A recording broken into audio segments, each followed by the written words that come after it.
안녕하세요. 6시 내다육입니다. 날씨가 덥고 또 언제 비가 올지 전혀 예상이 되지 않는 또 날씨가 이어지고 있고 또 조금 시원했다가 또 다시 이렇게 폭염이 또 이어지는 날이 많다 보니까 아이고야 그 어느 때보다도 약간 무름이랄지 깍지벌레랄지 올해는 유독 조금 다육이를 관리하는 데 있어서 좀 힘든 또 여름이 아닌가라는 생각을 해봤습니다. 저뿐만이 아니라 많은 그 다육이 키우시는 분들이 영상을 올려주시는데 뭐 무름이랄지 깍지랄지 뭐 탄저병이랄지 여러 가지 정보를 많이 주실 텐데요. 오늘 그 중에서 또 한 가지 날씨가 이제 더워졌을 때 일어날 수 있는 현상이 다육이가 그런 모습이 보여서 오늘 하나를 좀 보여드리려고 합니다. 여기 보이는 이 아이는 이제 스타체이서라는 창인데요. 제가 굉장히 저렴한 가격에 아주 작은 아이를 이제 사서 키웠다가 이게 물이 잘 드는 다육이는 아니어서 제가 엄청 예뻐라 하지는 않았던 다육인데요. 성장을 하다 보니까 이 샴페인처럼 이렇게 입장에 각이 생기면서 굉장히 멋있는 또 다육이더라고요. 근데 보니까요, 이게 이제 실내 베란다로 들어왔던 다육이가 아니라 제가 1층 그 입구, 데크에서 햇빛을 조금 잘 볼 수 있는, 가림막 잘 되어 있고, 근데요, 이게 이제 직광을 때로는 이제 해가 떠오를 때 요 그 직광을 좀 받는 쪽에 있다 보니까 요렇게 색깔이 지금 노랗게 변했습니다. 가끔 이제 다육이를 키우실 때 다육이 색깔이 요즘에 조금 노랗게 물이 드는 모습처럼 보이는 다육이들이 있을 것 같아요. 근데 이게 이제 물이 드는 게 아니라 이제 열화 현상이라고 해서 한마디로 이제 너무 더위에 얼굴이 누렇게 떴다고 할까요? 사람으로 비유를 하면. 그리고 이제 여름에 너무 강한 햇빛을 받으면 사람도 현기증이 나잖아요. 약간 좀 그런 느낌이라고 생각을 하시면 될 것 같아요.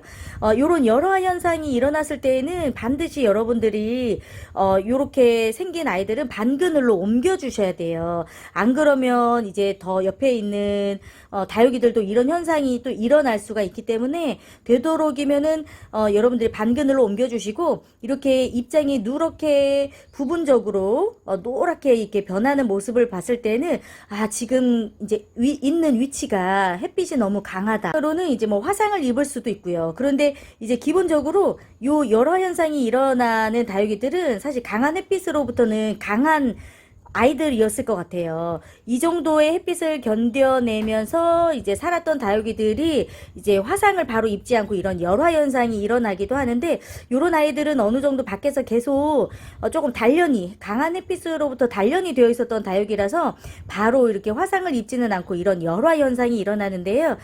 다시 한번 말씀을 드리지만 햇빛이 더 강해지면 다육이에게 이제 좋지 않은 영향을 끼칠 수도 있기 때문에 있는 위치에서 반그늘로 옮겨주시고 뭐랄까요, 휴식을 좀 취해 주시면 좋다 이렇게 말씀을 드릴 수가 있을 것 같고, 이렇게 열화 현상이 일어났다고 해서 여러분들이 이게 이제 더위를 못 이겨서 이렇게 된 건가, 혹시 목이 마르지는 않을까라고 생각을 해서 이렇게 좀 누렇게 열화 현상이 일어나는 다육이들을 보실 때 물을 주시는 분들이 있어요. 좀 시원하라고. 그런데 절대 그러면 안 됩니다. 강한 햇빛으로 이렇게 좋지 않은 입장에 현상이 일어나는 거기 때문에 그냥 물을 안 주시고 그냥 휴식을 시켜주시는 게 가장 좋아요. 괜히 이제 물을 주시면 물음병으로 바로 이어질 수가 있기 때문에 이렇게 그 열화 현상이 일어나는 다육이가 있다면 반그늘로 그냥 옮겨 주셔서 이 여름이 끝날 때까지 그냥 가만히 놓아 두시는 것도 좋은 방법이 될 수가 있을 것 같거든요. 대부분 이제 실내로 들어온다면 살짝 웃자람은 있을 수 있겠지만 이런 열화 현상은 피할 수는 있습니다. 또 이제 화상도 피할 수가 있고요. 저는 이제 대부분이 베란다 안쪽에 일찍부터 들어와 있지만 이제 주택이다 보니까 좀 가림막이 되어 있는 아이들은 아직도 밖에 있는 아이들이 몇 품종들이 좀 있어요. 이렇게 내리쬐는 햇살을 이제 직광으로 받기는 하지만 반그늘에 있어서 하루 종일 햇빛을 받지는 않습니다. 그럼에도 불구하고 이제 요즘에 이제 폭염이 이어질 때는 햇살이 너무 강하다 보니까 이런 현상이 일어나는 다육이들이 꽤 있을 거라는 생각이 들고요. 혹시라도 여러분들 다육이들을 아파트 거리대에서 키우고 있는 분들이라면 정말 잘 살펴주셔야 될 것 같아요. 같아요. 거리대에 있는 다육이들은 요즘 정말 하루가 다르게 무름병도 많이 걸리고 화상도 많이 네, 생기고 이런 열화 현상들이 많이 보여지지 않을까 생각이 들어요. 각자마다 키우는 다육이 환경들이 많이 다르기는 하겠지만 제가 늘 영상에서 말씀을 드립니다. 아직도 이제 여름이 많이 남아 있고요. 이런 폭염과 고온 다습한 기간인 이 장마에는 절대 화분 안에 물이 안 들어가는 게 다육이를 잘 지킬 수 있는 방법인 거 이제 여러분 너무너무 잘 알고 계시죠? 그리고 이제 원치 않는 빗물이 들어갔을 때에는 반드시 네, 분리를 해주시거나 선풍기나 뭐 에어컨 바람에서 그런 공간이 있는 곳에서 3, 4일 정도 반드시 화분 안에 있는 흙을 잘 말려주셔야 되고요. 그렇다고 해서 바로 이런 그 다육이들이 또 뭐 거리대로 나가고 이러면 바로 무름병이 진행이 됩니다. 하루 이틀 물을 이렇게 먹었다고 해서 그 다음날에 무름병이 나타나는 경우들도 있지만 괜찮은 듯한데 일주일 열흘이 지나서 나타나는 무름병의 현상들도 굉장히 많이 있기 때문에 어찌됐든 남은 여름 동안은 네. 그냥 단수가 어떨까라는 생각이 들고요. 제가 이제 단수를 해주는 게 중요하다는 이야기를 좀 드리면, 이게 이제 영상을 끝까지 보지 않으신 분들은 모든 다육이를 다 단수를 해야 된다고 말하는데 요렇게 생각을 하시는데 절대 그렇지는 않고요. 요렇게 라디칸스나 홍옥이나 오로라처럼 수간이 얇은 아이들은 네, 그래도 2, 3주에 한 번씩 아주 소량의 물은 챙겨주셔야 되고요. 그리고 물을 주실 때에도 이왕이면 한낮에 뜨거운 뭐 폭염이 있는 날 말고 그래도 이렇게 좀 비가 오고 나서는 조금 날씨가 좀 서늘해지잖아요. 그리고 해가 지는 시간에 아주 소량의 물을 주시면 밤새 이렇게 조금 선풍기를 좀 틀어주신다든지 네, 창문이 좀 열려져 있는 공간이라면 조금 마를 수 있는 여지의 시간이 있기 때문에 이런 아이들은 여름 내내 또 물을 굶기시면 수간이 금방 말라 버리잖아요. 네, 참고하셔서 다육이 관리해 주시면 좋을 것 같아요. 제가 이제 영상을 찍으면서 이 여름 단수는 늘 말씀을 드리는 것 같은데요. 아직도 여름 단수가 얼마나 중요한지 아직도 잘 모르고 있는 분들도 굉장히 많으시고요. 여전히 물을 이제 줘야 된다고 생각하는 분들도 많으시더라고요.